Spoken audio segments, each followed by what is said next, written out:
नमस्कार शशिकांत, स्वागत आहे तुमचं एक्झाम मंत्राच्या प्लॅटफॉर्मवर. Thank you sir. तुम्ही सध्या काय करताय? सध्या मी सर श्रीगोंदा तालुक्यातील माझ्याकडे खांडगाव आणि वडगुली तर तलाठी म्हणून कार्यरत आहे. तलाठी MPSC कडे आल्यामुळं त्यांनी आता MPSCची तयारी चालू केली, तर त्यांच्यासाठी तुम्ही काय सांगाल? त्यांच्यासाठी सर आपले जे बेसिक जे स्टडी मटेरियल आहे MPSCसाठी, त्यानंतर मी अप्रोच वगैरे बॅच केली होती, लेक्चर्स वगैरे बघितले होते. आणि सगळ्यात महत्त्वाचं मला वाटतं की PYQ. तुम्ही PYQ बेस्ड जेवढा अभ्यास करणार MPSCमध्ये मागचे जे गट जे 2018 पासूनचे जे लेटेस्ट पेपर आहे 6 वर्षाचे, त्याचा जर आपण ट्रेंड ॲनालिसिस केलं तर मला वाटतं त्याच्यानुसार आपल्याला चांगल्या पोस्टमध्ये लवकर जाता येईल.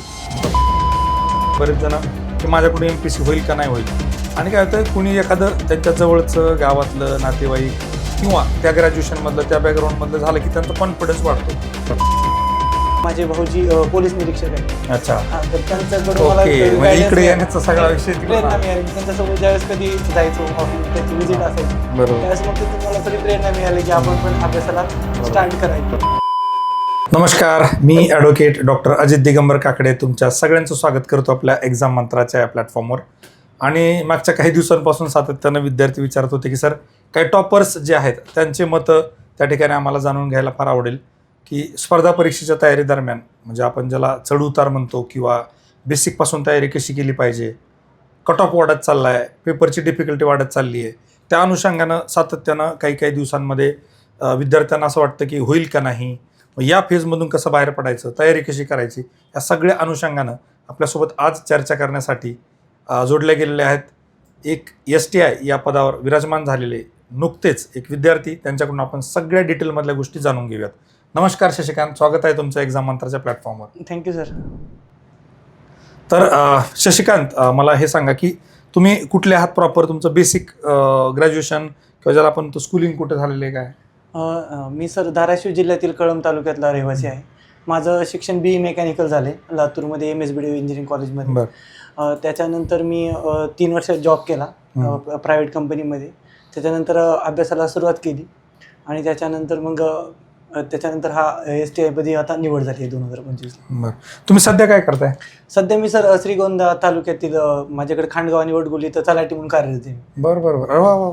माझं 2023ला जी परीक्षा झाली, बरोबर, करेक्ट, त्याच्यामध्ये सिलेक्शन झालं. बरं, 2023ला MPSC करणारे बरेचसे विद्यार्थी ज्यांचं राज्यसेवेत झालेलं नव्हतं, हो सर, त्यांना एक चान्स मिळाला होता तलाठी होण्याचा. हो. आणि मला असं वाटतं आता सगळ्यात मोठी गोल्डन अपॉर्च्युनिटी, मागच्या 4 वर्षात ज्यांचं झालं नाही त्यांना या येणाऱ्या MPSCच्या संयुक्त गट क मधून पोस्ट काढण्याचा चान्स आहे. हो. तुम्ही याला कसं बघता? म्हणजे आता जर कोणी 2 कॅटेगरीमध्ये स्टुडंट आपल्याला बघता येतील, जे MPSC मागच्या 4-5 वर्षापासून तयारी करतायत, बरोबर, ज्यांना काही पोस्ट पाहिजे, बरोबर. यांच्याबद्दल तुम्ही काय सांगाल की आता त्यांनी कसं पुढे गेलं पाहिजे? आता सगळ्यात महत्त्वाचं सर, त्यावेळेस जी परीक्षा झाली होती ती TCS ने घेतली, बरोबर, आणि आताची परीक्षा ही MPSC घेते बरोबर. गट क मध्ये. त्याच्यामुळे एकच परीक्षा देऊन आणि MPSCची आपल्याला फेअर एक्झाम मधून चांगला चान्स आहे ह्याच्यामध्ये. आणि पद पण चांगले 1,500. आणि तलाठी मला वाटतं की गट क मध्ये सगळ्यात बेस्ट पोस्ट आहे. जॉब तुम्हाला महसूल विभागातले, महसूल विभागामध्ये चांगला कामाचा अनुभव मिळतो, सिनियर लोकांसोबत तुमचं डिस्कशन होतं, अनुभव खूप चांगला मिळतो याच्यामधून. बरोबर. त्याच्यामुळे मला वाटतं की तलाठी बेटर पोस्ट आहे गट क मध्ये. बरोबर. नाही, आता हा जो एक झाला, दुसरा एक असा कॅटेगरी एक जो वर्ग आहे की जो आतापर्यंत TCS IBPSC तयारी करत होता, बरोबर, आणि आता तलाठी MPSC कडे आल्यामुळं त्यांनी आता MPSCची तयारी चालू केली, तर त्यांच्यासाठी तुम्ही काय सांगाल? त्यांच्यासाठी सर आपले जे बेसिक जे स्टडी मटेरियल आहे MPSCचं, त्यानंतर मी अप्रोच वगैरे बॅच केली होती, तुमचे लेक्चर्स वगैरे बघितले होते. आणि सगळ्यात महत्त्वाचं मला वाटतं की PYQ. तुम्ही PYQ बेस्ड जेवढा अभ्यास करणार MPSC मध्ये मागचे जे गट ब चे जे 2018 पासूनचे जे लेटेस्ट पेपर आहे 6 वर्षाचे, त्याचा जर आपण ट्रेंड ॲनालिसिस केलं तर मला वाटतं त्याच्यानुसार आपल्याला चांगल्या पोस्टमध्ये लवकर जाता येईल. बरोबर. नाही, तो तर आपण येऊया, म्हणजे त्याच्याकडे सेपरेटली बोलूयात. आता सध्या तुमच्याबद्दल थोडीशी माहिती सांगा की तुम्ही स्कूलिंग कसं झालंय. म्हणजे आता काय होतं विषय, बरेच जण की माझ्याकडून MPSC होईल का नाही होईल, आणि काय होतं कुणी एखादं त्यांच्या जवळचं गावातलं नातेवाईक किंवा त्या ग्रॅज्युएशनमधलं त्या बॅकग्राऊंडमधलं झालं की त्यांचा कॉन्फिडन्स वाढतो. तर तुमच्याबद्दल एक बेसिक की तुमची शाळा कशी होती, कुठे शिकलात, साधारणतः टक्केवारी काय होती, 10वी 12वी, ग्रॅज्युएशन काय, थोडंसं एक बेसिक प्रवास सांगा तुमचा. सर, माझं जे प्राथमिक शिक्षण आहे माझ्या गावीच झालं. KN हायस्कूल माझी शाळा होती. 10वी पर्यंत मी अभ्यासात म्हणजे हुशार होतो, आणि मला 10वीला 88% पडले होते, आणि मी सेंटरमधून पहिला होतो त्यावेळेस. त्याच्यानंतर मग 11वी आणि 12वीला बसवेश्वर कॉलेज लातूर इथं माझं ऍडमिशन झालं. बरोबर. मग तिथं माझं सायन्समध्ये कॉलेज कम्प्लीट झालं. त्याच्यानंतर मी इंजिनिअरिंग मेकॅनिकल ब्रँच घेऊन BDO कॉलेजमधून पासआउट झालो. त्याच्यानंतर मग मी 3 वर्ष जॉब वगैरे केला आणि त्याच्यानंतर मग माझे भाऊजी पोलीस निरीक्षक आहेत. अच्छा. तर त्यांच्याकडून मला इकडे येण्याचा सगळा विषय प्रेरणा मिळाली. मी त्यांच्यासोबत ज्यावेळेस कधी जायचो ऑफलाईन, त्यांची व्हिजिट असायची, त्यावेळेस मग तिथून मला थोडी प्रेरणा मिळाली की आपण पण अभ्यासाला स्टार्ट करावी. मग मी बेसिक पुस्तकांपासून अभ्यासाला प्रिपरेशन केलं. नंतर बेसिक आपले स्टडी मटेरियल अभ्यासलं, PIQ वगैरे केलं. त्याच्यानंतर मग मला ऑनलाईन तुमचे लेक्चर्स वगैरे बघायला भेटले. त्याच्यातून मग मला सर एक चांगलं गायडन्स मिळालं लवकर पास होण्यासाठी. बरोबर. म्हणजे थोडक्यात बघा, 10वी 12वी थोडं मेरिटोरियस स्टुडंट आहे आणि बसवेश्वर कॉलेज, आता बरेच विद्यार्थ्यांना माहिती नाहीये, लातूर पॅटर्न किंवा लातूर जसं फेमस आहे ना, 2-3 महत्वाचे कॉलेज आहेत. त्याच्यामध्ये एक शाहू कॉलेज येतं, त्यानंतर एक दयानंद कॉलेज आणि 3 नंबरला बसवेश्वर कॉलेज येतं. साधारणतः टॉपच्या मार्क कॉलेज 10वीचे विद्यार्थी असतात, या 3 कॉलेजमध्ये ॲडमिशन्स घेतात. त्यातही शाहू थोडं मेडिकलकडे बघितलं जातं, दयानंद थोडंसं इंजिनिअरिंगकडे कल असतो आणि बसवेश्वर दोन्हींचा एक मध्ये त्याला आपण म्हणता येईल की ज्याला मेडिकलला जायचं किंवा इंजिनिअरिंग जायचं असे सर्व विद्यार्थी. तर हे 3ही टॉपचे कॉलेज आहेत लातूरचे. म्हणजे तुमचं स्कूलिंग चांगलं झालेलं आहे अर्थातच, तुमचा बेस पण चांगला होता. मग स्पर्धा परीक्षेची तयारी कधी चालू केली, किती अटेम्प्ट झाले साधारणतः आणि कुठल्या कुठल्या स्टेजपर्यंत गेलात तुम्ही? मी सर स्पर्धा परीक्षेची तयारी 2020 पासून चालू केली होती. मी सुरुवातीला राज्यसेवेचा अभ्यास सुरू केला होता. म्हणजे माझ्या काही असं डोक्यात नव्हतं की आपण गटकचा किंवा गटबचा अभ्यास करायचा आहे. मग राज्यसेवेचा अभ्यास चालू केला. मग 2-3 अटेम्प्ट नंतर अपयश आल्यामुळं मग मी काय केलं की थोडं मग गट ब आणि गटकडे थोडा त्याचा पण अभ्यास चालू ठेवला. आणि मग त्याच्यानंतर मग राज्यसेवेची मी 2023 आणि 24 लगातार मेन्स दिल्या. 24चा इंटरव्ह्यू मध्ये थोड्या मार्कांनी माझं सिलेक्शन राहिलं. मग त्याच्यानंतर मी गटबच्या एक्झाम देत गेलो आणि मग 2023ला ज्यावेळेस तलाठी सिलेक्शन झालं तर माझा एक प्लॅन B जो सेफ झाला मला. त्याच्यामुळे माझ्या अभ्यासामध्ये थोडा अजून कॉन्फिडन्स बूस्ट झाला. त्याच्यामुळे नंतर मग मी गटबच्या एक्झाम देत हे पद मिळवलं. आता विषय काय झाला, वाढता कट ऑफ, आणि त्यात एक आयोगानं चूक काय केली की यावेळेस प्रेफरन्स घेतले नाही, ऑप्टिंग आउट बंद केलं. ठीक आहे, आता ते वेटिंग लिस्ट लावणार आहेत, पण साधारणतः पहिल्या लिस्टमधून 70-75 पोरं बाहेर पडले, जे नंतर होतीलच सिलेक्ट. बरोबर आहे. अशा गोष्टींकडे बघत असताना तुम्हाला कंबाईन मधले चॅलेंजेस काय वाटतात, की संयुक्तची तयारी करताना गट ब असेल किंवा गट क, काय काय चॅलेंजेस तुम्हाला वाटतात सध्या? मला असं सगळ्यात मोठं चॅलेंज वाटतं की टाइम मॅनेजमेंट. कंबाईन ही फक्त टाइम मॅनेजमेंटची एक्झाम आहे. तुम्ही किती हुशार आहात. आता समजा एखाद्या मुलाला 1 तासाचा पेपर जर तुम्ही 1 तास 20 मिनिटांमध्ये दिला तर त्याला 40 मार्क येतो, 55 पर्यंत पण मार्क येतो आरामामध्ये. सगळ्यात महत्वाचं की time management, maths and reasoning कमी वेळेमध्ये सोडवणे आणि तुमची अॅक्युरेसी जास्त पाहिजे. त्याच्यानंतर तुमचे मार्जिन ऑफ एरर कमी आहे. कंबाईन मध्ये सगळ्यात जास्त एररला चान्सच नाही. तर मला वाटतं की सगळ्यात मेजर चॅलेंज टाइम मॅनेजमेंटच आहे कंबाईन ह्याच्यामध्ये. तोच जो पॉईंट तुम्ही सुरुवातीला म्हणलात अप्रोचची बॅच वगैरे, तर विषय काय होता, आता मी त्या दिवशी पण एक व्हिडिओ केला 81 मार्कांचा. तर विवेकला प्रिलिम्सला 81 मार्क आहेत आणि तुमच्यासोबत त्याचं पण STI सिलेक्शन झालंय, तर त्याला पेपर 2ला 73 मार्क आहेत. आणि त्यानं स्पष्ट म्हणले की सर अप्रोचच्या बॅचचा मला खूप फायदा झाला. तर तुम्ही कसं बघता अप्रोचच्या बॅचकडे, तुम्ही स्वतः केली? पहिले तर सर मी काय ऍडव्हर्टाइजमेंट करत नाही अप्रोचची, कारण मला वैयक्तिक फायदा झालाय म्हणून मी इथं आलोय. काल तुम्हाला फोन केला त्यावेळेस मी पंढरपूरला होते, स्वतःहून तुम्हाला इथे भेटायला आलोय. मला ह्याच्या आधी 120, 125, 130 ह्या मार्क मध्ये मार्क्स मिळायचे, पण जे मेरिट राहायचं ते 10 प्रश्नांचाच फरक आहे. म्हणजे पास आणि नापास मध्ये जास्त फरक नाही. मला वाटतं की खूप आता माझे जे काही मित्र राहिले त्यांच्यात आणि माझ्यामध्ये काही क्वेश्चनचाच फरक आहे. म्हणजे 4 क्वेश्चन म्हणजे 8 मार्क एवढाच फरक आहे. तर अप्रोचचं कसं आहे, अप्रोच हे आपल्याला आपला बेस स्ट्रॉंग पाहिजे. बरोबर. पण अप्रोचने काय होतं की आपलं जे काही पुढचे मार्क बूस्ट होणार आहेत, जिथं आपण गेस वर्क करतो ते कसं सिलीवर गेस वर्क होतं आपलं. अप्रोच आपल्याला एक म्हणजे सायंटिफिक मेथड वाटते मला अप्रोच म्हणजे. ते टॅबलेट सारखे की कुठल्या रोगाला कोणती टॅबलेट घ्यायची हे कळलं म्हणजे प्रत्येक प्रश्नाला अप्रोच बदलतो. असं एकच अप्रोच पण नाही घेऊन जात आहेत आपल्याला. तर मी तुमच्या जे काही बॅच केलं त्याच्यात तुम्ही तेच अनालिसिस करत होतो. परीक्षेमध्ये पण माझं बॅक ऑफ द माइंड चालू होतं की हा प्रश्न आलाय. मग कधी कधी काय होतं, मुलं ऑल ऑफ द अबोव घेऊन जातात. कुठं घेऊन जायचंय, कुठं ऑल ऑफ नाही घेऊन जायचं, कुठं एलिमिनेशन करायचंय, कुठं 50-50 करायचंय. ते असं माझं ते थोडक्यात प्रवास होता त्याचा. नाही, आता याच्यात पण नवीन विद्यार्थी जे बघणार आहेत ना, कसं आहे माहितीये का, मी नेहमी जे म्हणतो की हे मेडिकल फील्ड मधल्या स्टिरॉइड सारखं आहे, लाईफ सेव्हिंग ड्रग आहे. पण अतिवापर मग याचा काय होतो की तुमचं ऑस्टिओपोरोसिस, हाडं कमकुवत होतं तसा. तर मी प्रत्येक वेळेला सुरुवातीला काय सांगतो की बाबा तुम्ही प्रश्न अभ्यासानं सोडवा. अभ्यास तुमचा खूप स्ट्रॉंग असला पाहिजे. नाही आलं तर लॉजिकल थिंकिंगचा विचारा. जेव्हा काहीच कळत नाही आणि आपला प्रश्न अटेम्प्ट करायचा त्यावेळेस ठोकताळ्यांचा विषय येतो, जो LCM ऑड मॅन आउट आपण बघतो. त्यामुळं आताही जे बघणारे विद्यार्थी त्यांनी ही गोष्ट लक्षात घ्या, अभ्यास ही प्रायोरिटी आहे. अभ्यासाशिवाय पुढच्या गोष्टी होत नाहीत. आपला बेस खूप स्ट्रॉंग त्या ठिकाणी असायला लागतो.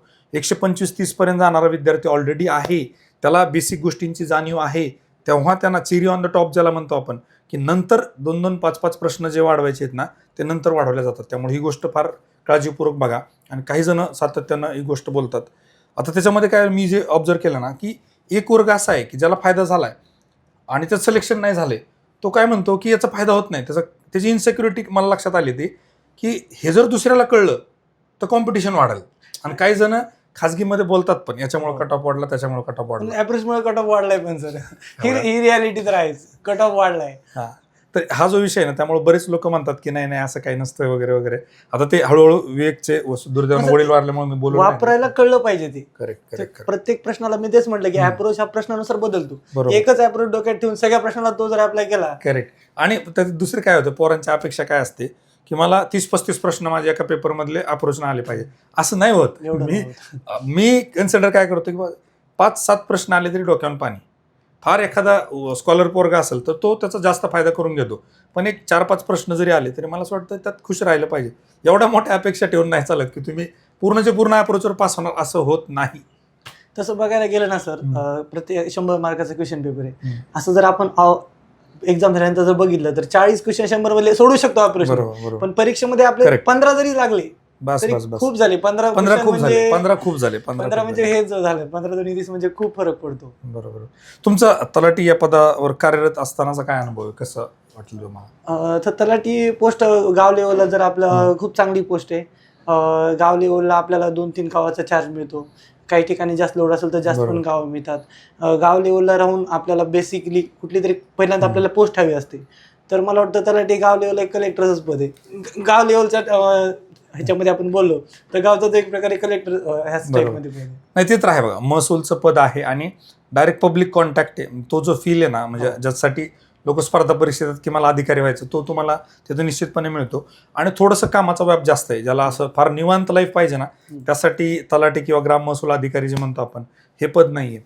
आता पुढे तुमचं काय, म्हणजे आता STI पर्यंत आला, ठीक आहे. आता राज्यसेवेची मी एक्झाम दिलेली आहे 25 ना. हा, ओके. तर आता त्याचं इंटरव्ह्यूचं प्रिपरेशन करतोय सध्या. गुड.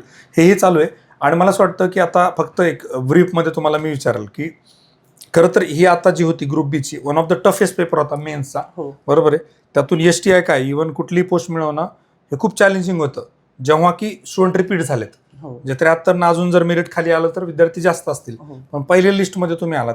तर तुम्हाला असं 1, 2, 3, 4, 5 गोष्टी जर सांगायचं म्हटलं की कुठल्या गोष्टी वर्कआउट झाल्या, किंवा सर मला याचं वाटतं की हा एक गोष्ट होती, ही मी खूप लवकर करायला पाहिजे होती, ही गोष्ट होती, ही जर केली तर अजून फायदा होईल, म्हणजे पुढे चालून जे विद्यार्थी मित्र तयारी करतात त्यांना त्याचा फायदा होईल? मला सगळ्यात महत्त्वाचं वाटतं की सर सिलेक्शन ऑफ बुक्स, तुमचं कोणते बुक्स तुम्ही सिलेक्ट करताय. त्याच्यानंतर PYQ न सोडवणं. मी काय करायचं, सुरुवातीला पुस्तकच वाचले, एवढे पुस्तक वाचले की क्वेश्चन पेपर साईडला राहिले आणि पुस्तकच आले. म्हणजे शेवटी जेव्हा क्वेश्चन पेपरला आलो त्याच्यानंतर टेस्ट सिरीज सोडवल्या पाहिजेत. आयोगाच्या धर्तीवरच्या चांगल्या टेस्ट सिरीज त्या सोडवल्या पाहिजेत. त्याच्यानंतर आपण आपलं अनालिसिस केलं पाहिजे की आपले किती मार्क आहे, कुठं चुकतंय, टाइम मॅनेजमेंट, टाइम सेव्ह केला पाहिजे. कारण आपण 10 जरी मिनिट सेव्ह केले तर ते पण खूप बेनिफिशियल ठरतं. आणि सगळ्यात महत्त्वाचं गाईड, योग्य मार्गदर्शन पाहिजे, तर लवकर पोस्ट मिळते, नाहीतर अवघड आहे सध्या. बरोबर. मला वाटतं मी काल परवा एक व्हिडिओ केला वाढत्या कट ऑफला सामोरे जाताना. त्यात मी एक्झॅक्टली ह्यातल्या बऱ्याचशा गोष्टी सेम सांगितल्या की मुलांना बऱ्याच वेळेला काय होतं, सिलेबस माहीत नसतो. म्हणजे एक्झॅक्टली सिलेबसमध्ये काय पॉईंट मेन्शन केलाय. आता लेखा हा विषय जो आहे इकॉनॉमीमध्ये आहे की ती बऱ्यापैकी विद्यार्थ्यांना माहीतच नाही आहे. मेन्सच्या सिलेबसमध्ये तो पॉईंट आपला मेन्शन आहे आणि प्रिलिम्सला पण त्यांनी प्रश्न विचारला होता ह्यावेळेस. किंवा आपण जर पार्लमेंटचा बघितला तर कंबाईनमध्ये फोकस कमी आहे, जो राज्यसेवेला जास्त आहे. एन्व्हायरमेंटचं वेटेज वाढत चाललंय. मग काय होतं की विद्यार्थी अभ्यास करतात, मी असं नाही म्हणत की अभ्यास नाही करत, प्रचंड अभ्यास करतात. त्यातल्यात कंबाईनचा जो क्राऊड आहे तो नो मॅच आहे. त्यांच्या एवढा अभ्यास ना UPSC कोणी करतंय, ना राज्यसेवेवाल्यांना कोणी इतर कोणी करतंय. फक्त काय होतं विषय की एक्झॅक्टनेस जिथं फोकस व्हायला पाहिजे तुम्ही म्हणला तसं होत नाही. त्यामुळे बऱ्याच वेळेला अपयश येतं. पण मला असं वाटतं की परत एकदा तीच गोष्ट आहे की स्वतः रिव्हिजिट केलं पाहिजे, आढावा घेतला पाहिजे, कुठल्या गोष्टीमधून आपल्याला फायदा होऊ शकतो नाही. म्हणजे जे मी एक स्टॉप अँड गो डिटर्मिनेशन आणला की दर 8 दिवसाला थांबा, स्वतःला प्रश्न विचारा की मी चाललोय बरोबर पुढे का नाही, आणि मगच पुढे चला. जर काय अडचण असेल तर कोणी ना कोणीतरी मेंटर तुम्हाला त्या ठिकाणी मिळतच असतो. मला असं वाटतं की बऱ्यापैकी आता गोष्टी विचारून झालेल्याच आहेत. अजून तुम्हाला काय वाटत असेल तर कमेंट करून नक्की कळवत चला की बाबा पुढच्या व्हिडिओच्या वेळेस आपण ते प्रश्न आवर्जून विचारू. आणि हे बघा, ही एक चर्चा आहे, आपला काय हा पॉडकास्ट नाही आहे किंवा इंटरव्ह्यू नाही आहे. त्याला मी नाव दिले पॉड व्ह्यू. म्हणजे आपल्याला जसं जमेल तसं आपण त्या ठिकाणी करत असतो. बऱ्याच वेळेला टॉपर्स विलिंग नसतात पॉडकास्टला. तर सुदैवानं तुम्ही तयार झालात. बरेच जण काय म्हणतात, सर मला सवय नाही तेवढी, मी बोलत नाही. त्याचं कारण काय आहे की तुमच्या अपेक्षा असते फक्त टॉपर्सनी इथं बोलावं. असं नाही होत. त्यांच्यासोबत थोडीशी चर्चा केली तर ते थोडं त्यांना प्रेशर हे करता येतं, थोडं मोकळं बोलता येतं. त्यामुळं इथे जो व्यक्ती बसलेला आहे त्याचा रोल हा आहे की त्यांना बोलकं करणं. हो. बरोबर आहे. त्यामुळं बऱ्याच वेळेला काही काही गोष्टींचे इनपुट्सही मी देत असतो. पण तुमच्या कमेंट नक्की कळवा की तुम्हाला काय वाटलं. अशा पद्धतीनं आपण काही सेशन्स घेतले पाहिजे का टॉपर्सचे, की ज्याच्यामधून तुम्हाला येणाऱ्या परीक्षांमध्ये फायदा होईल. तुम्हाला पुढील वाटचालीसाठी खूप खूप शुभेच्छा श्रीकांत, आणि all the very best. Thank you sir.